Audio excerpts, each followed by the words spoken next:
देश के नेता और राष्ट्रीय कांग्रेस के पूर्व अध्यक्ष राहुल गांधी जी ने पहले भी भारत जोड़ो यात्रा की थी प्रदेश में, दक्षिण से उत्तर तक करीब 4,500 किलोमीटर की यात्रा 3.5-4 महीने में उन्होंने पूरी की थी। और आपका साउथ रामेश्वरम से लेकर ठेठ कश्मीर तक उनकी यात्रा थी और उसमें लोगों का ज़बरदस्त समर्थन मिला था। उस समय भी भारतीय जनता पार्टी के लोगों ने अवरोध पैदा करने की कोशिश की थी, विरोध करने की कोशिश की थी, लेकिन जनता के उत्साह के सामने उनका विरोध चल नहीं पाया। अब दोबारा जो राहुल गांधी जी ने भारत जोड़ो न्याय यात्रा मणिपुर से इसका शुभारंभ किया था। आप देख लीजिए, मणिपुर जो प्रदेश है पिछले 8-9 माह से चल रहा है, क्या हालात है पूरा देश जानता है। और हमारे देश के प्रधानमंत्री मोदी जी एक बार भी मणिपुर में नहीं गए। क्या वो भारत का अंग नहीं है? क्या वो भारत का प्रदेश नहीं है? राहुल गांधी जी ने हिम्मत की और वहाँ से मणिपुर से पूर्व से पश्चिम तक इस यात्रा का शुभारंभ किया।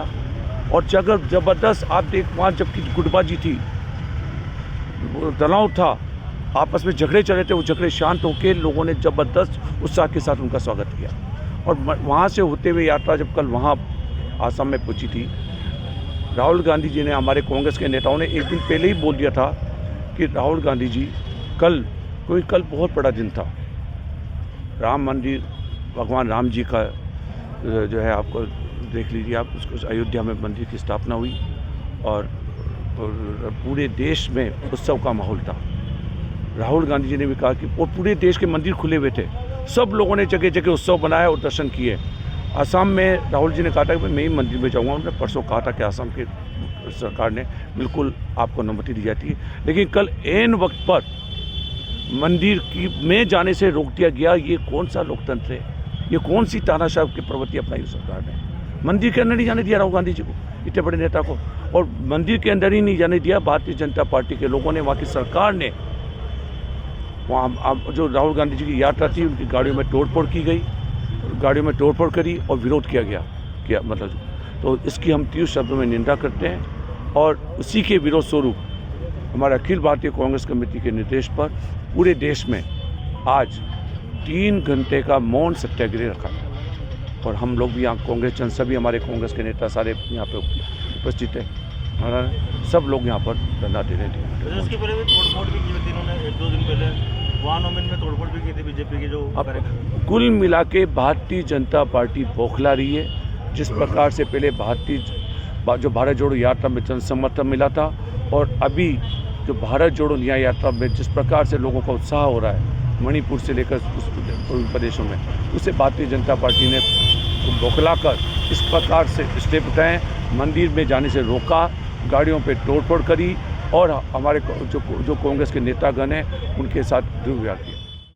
ये घटना बड़ी निंदनीय है और हम सब कांग्रेस जन आज इसी विरोध में बैठे हुए हैं। जिस तरह से कल की जो घटना हुई, उससे 2 दिन पहले भी जो राहुल गांधी जी के पूरी बस से तोड़फोड़ हुई और हो सकता था शायद उनको भी शायद जान का हमला हम कह सकते हैं, बड़ी बात नहीं होगी कि उन पे जान की भी बात आ सकती है। और इस तरह से जो लोकतंत्र में हो रहा है, शायद जीवन में मैंने कभी देखा नहीं, इतिहास गवाह इस चीज़ का, कभी इस तरह की कोई घटनाएं नहीं हुई। लोकतंत्र की ऐसी व्यवस्थाएं यदि इस बार है तो आप देख रहे हैं, हम बिल्कुल कल का एक बहुत बड़ा दिन था, राम जी की प्राण प्रतिष्ठा हुई, हम सब बड़े उत्साह से उसको मना रहे थे, सारी चीज़ें हो रही थी। उसी बीच हमारे माननीय नेता ने भी चाहा कि हम भी मंदिर में जाकर के दर्शन करें, उन्होंने भी अपनी प्रार्थना करना चाहा, पर ऐसा विपक्ष ने उन्हें मना कर दिया या ऐसी कोई उनकी रणनीति रही, ये बिल्कुल गलत बात है। हम किसी के धर्म पे, किसी के मंदिर में, किसी की मस्जिद में जाने से हम किसी को भी नहीं रोक सकते और इस तरह की यदि वो करते हैं तो ये बहुत निंदनीय है। और हम जो हमारे अखिल भारतीय कांग्रेस कमेटी की तरफ से जो ये प्रोग्राम आया था, हम सब इसके समर्थन में हैं, सारी कांग्रेस जन एकजुट है और इस तरह की यदि घटनाएं होंगी तो हम बिल्कुल बर्दाश्त नहीं करेंगे, मजबूरन हमें भी रोड पर आना